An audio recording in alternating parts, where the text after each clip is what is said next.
Alright everyone, it's Friday. Come on! Yes, the end of the working week. Celtic are back tomorrow, first home game of the year. If all of that isn't enough, we have Ange Postecoglou and Kyogo Furuhashi on the channel today. I have spoken to both of them in the past half an hour to an hour. You're going to be hearing from both of them and sadly me on today's video. What a buzz.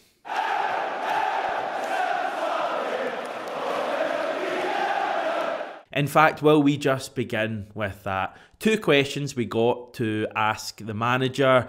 One from me, well, both from me, one thought of by me, one thought of by John, and both centering around a player. I feel like we don't really get to hear too much from Ange about certain players, or maybe we do, but they tend to be the same players every time. So we're going to hear what Ange thinks of both Tomoki Iwata, who you may have seen photos going around online, is somewhere in the sky right now en route to Scotland from Japan, and also Alexandro Bernabe, basically to find out what Ange is thinking of both of them. In Iwata's case, you know, where will he fit into Ange's plans? How quickly can we expect him to make an impact? And in Bernabe's case, you know, where is he at the moment? I think we're going to see more of him over at least the next few matches while Greg Taylor is missing with the hamstring injury sustained at Ibrox.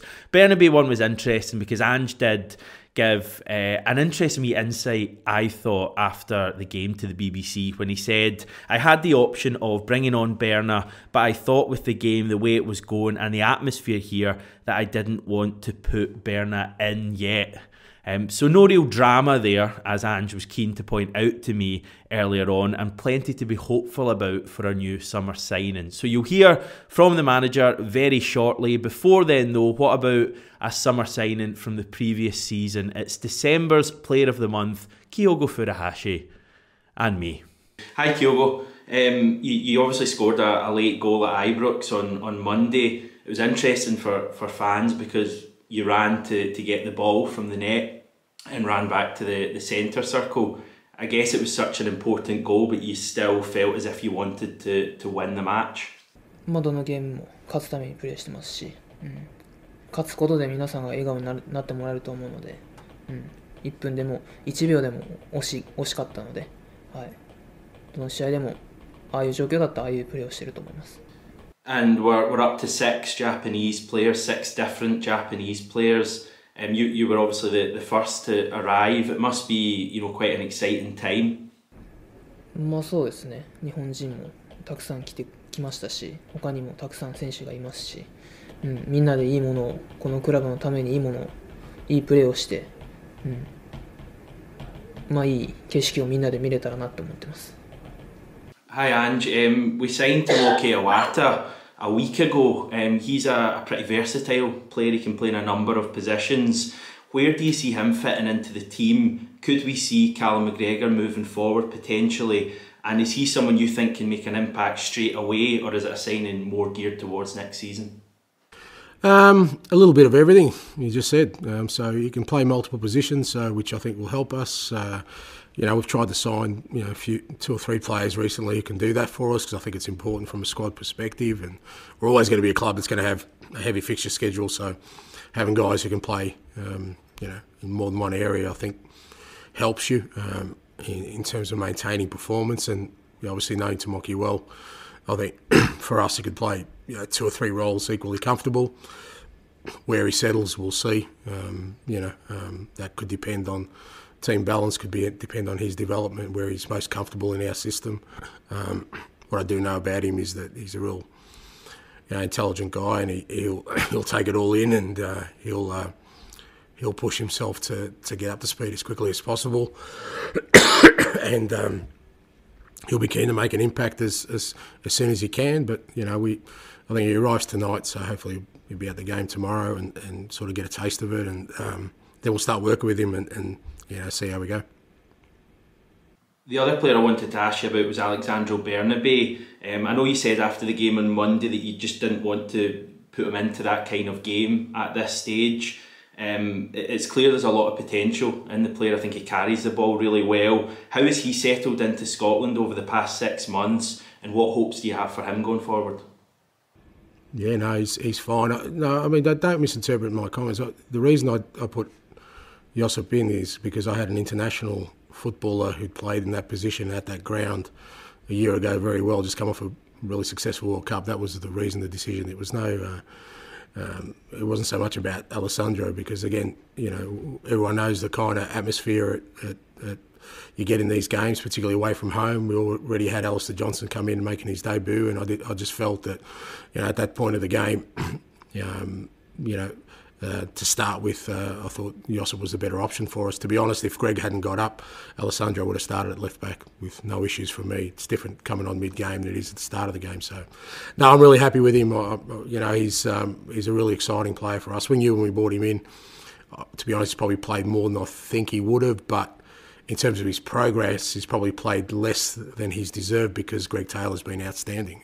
So it's a bit of a balancing act, but he gets an opportunity now, and I've got high hopes for him. I hold him very highly. I mean, it's difficult when you come into a new club and you're not getting a decent run of games to kind of get into the groove of things. He's sort of come in, gone out, come in, gone out. It's not easy to do, but he's handled it all really well with a real maturity. And look, I see him work every day, and he's improving all the time. And as I said, with Greg out, he gets an opportunity now, and I'm sure he'll do well. So yes, that was Ange and Kyogo speaking to the media earlier today. There is an 85% chance, I would reckon, that you have seen and heard the Ange Postecoglou press conference.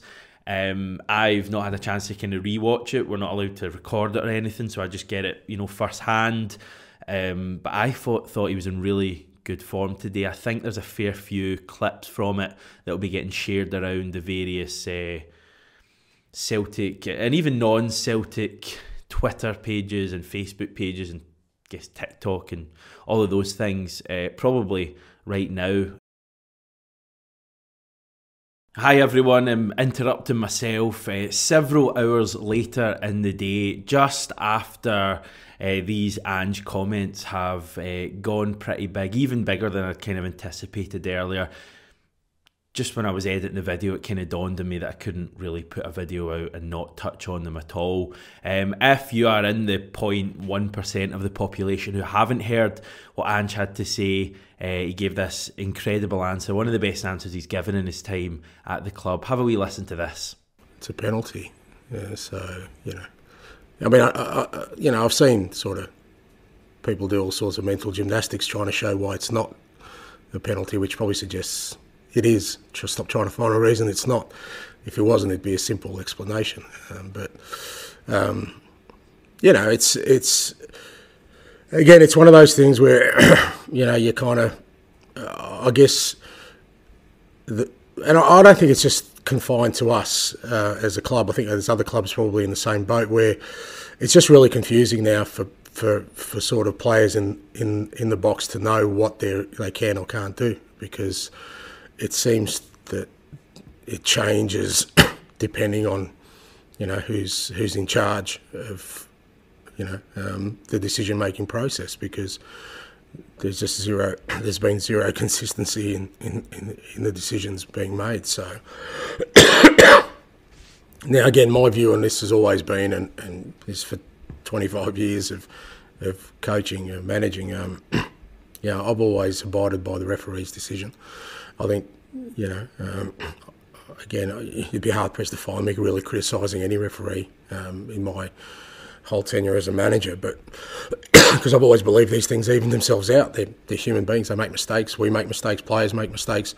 You know, over the course of a season, these things usually even themselves out. But when I look at the introduction of VAR and the decisions have gone against us in particular, zero chance that that's going to even up between now and the end of the year, because it's just remarkable that we've had at least three major decisions go against us. And again, we can just say, well, you know what, it comes down to interpretation or whatever people want to say. But I guarantee you that if that game finished 2-2 and it was Rangers that were denied that decision, the talk this would be, this week would be about how that was a title-defining decision. Now, the fact that it wasn't, because we still got a result, as we have in all the other games, whether that was at Tynecastle or here at home where the decision's gone against us, does not mean we should ignore it, because that could be a team that gets relegated on a decision like that. So I still think it needs to be highlighted. I think it still needs clarification. But to go back to your original question, it's a penalty in my mind. Before we even started introducing VAR, it's always been a penalty. If you know, to be honest, there was only 2 saves made in the game, one by Joe and one by Connor. That was it. The big thing here for me is that Ange has picked his moment to do this. We know that he's been frustrated by VAR from its implementation. In fact, before its implementation, remember when certain people were getting quite excited about VAR and Ange was kind of asked loads of questions about it over a 48-hour period, and he was very much bemused at how excited people were getting. Certainly not me. And then we went to Tynecastle and it was a bit of a disaster, and it's not really got much better since then, with the various dubious handballs at Celtic Park, to Ibrox, to the offside that was given against us at home to Livingston, to the real lengthy waits that we've had to put up with for VAR decisions to be made, hours of my life lost to referees with a hand like that to their ear. It's all been very frustrating. It'll have been frustrating to Ange as well, and he has picked his moment today, voiced the concerns of supporters while also remaining totally professional. I really think it's in moments like this that Ange excels as a communicator, and it's hard to kind of argue with anything that he really says. I loved the comment about things evening themselves out, and him saying that the chances of them evening themselves out by the end of the season are non-existent, basically. So I thought he was great. And we know that he thinks about things endlessly. We've heard that. I think it was Andy Harper in his interview saying that he's thought of the question you're asking him before you've even asked it.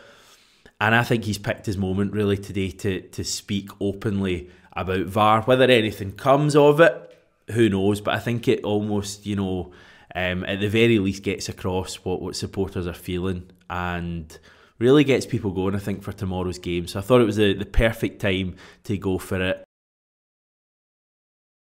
So yeah, that's where we're at. It sets us up for tomorrow, which should be a Celtic victory. Kilmarnock sit 9th.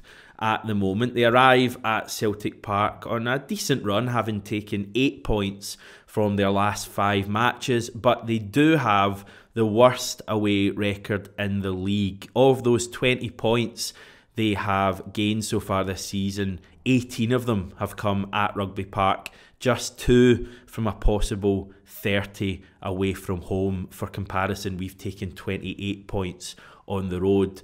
In terms of their team news, they are still missing Kyle Lafferty. He is on the final of his 10-game ban that he got probably about 6 years ago. He will, of course, be back for Hampden next week, but at this stage it will probably be Christian Doidge, the former Hibs player. He's actually still technically a Hibs player on loan at Kilmarnock, who will lead the line tomorrow, you would expect. In terms of our team news, again, you will no doubt have heard this. Ange did say that Greg Taylor has gone for a scan after his hamstring injury that he got at Ibrox. Ange reckons it's not too bad, but he will miss a couple of weeks. He also said everyone else who was out is still out, so I reckon that covers McCarthy, Welsh and Haksabanovic. I think that's it. Maybe Siegrist as well. I think I read somewhere that he was missing for Ibrox. Not that really made a great deal of difference. David Turnbull will be back for this match. He sat out the last 2 after that red card he got against St Johnstone. So I reckon the team will look something like this, with Joe Hart in goals, Alistair Johnson in again at right back. By the way, actually, I wanted to bring this up. I need to find the comment. We got this comment last night. That is just out of order. It's from Fast Tank. He says, "Can tell Hamish fancies Alistair Johnson." Shut up. Not a chance. Yeah. Carter Vickers and Starfelt in the back line as well. And the aforementioned Alexandro Bernabé certainly in at left back. Excited to see what he can do from the start. Midfield, I am kind of making the change that a lot of people were calling for ahead of Ibrox. I think Aaron Moy will come in alongside Hatate with McGregor behind him. O'Reilly perhaps dropping to the bench for this one. Again, nothing against him. I just think Moy's been really good lately. And a front three of Liel Abada, Kyogo Furuhashi and Daisen Maeda. You can't drop Maeda at the moment. I don't think you can drop Kyogo. Maybe we see Jota in, but I just feel like, you know, given that he's missed, I think, the last 3 in terms of starting, he's had that stomach bug. He may be a substitute. Again, not a bad sub to have.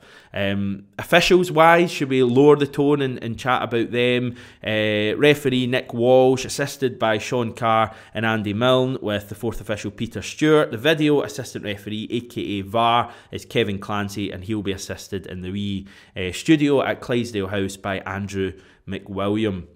I'm looking forward to it. It's going to be nice to be back at Celtic Park. We're not on the home stretch yet. We're still a long way off that, with still 18 league games to go. But the chance to go 12 points clear would feel quite big. I think we haven't really played before Rangers, certainly since we came back from the World Cup break. It seems a while since we've been able to really pile the pressure on them. So I think there's a big opportunity for us to do that tomorrow. I expect Celtic to win. It'd be great to see a good performance and some goals as well. But as always, the 3 points is the main thing. We will have a reaction for you after the game when Asim will be joining me from outside Celtic Park. So chat to you then, everyone.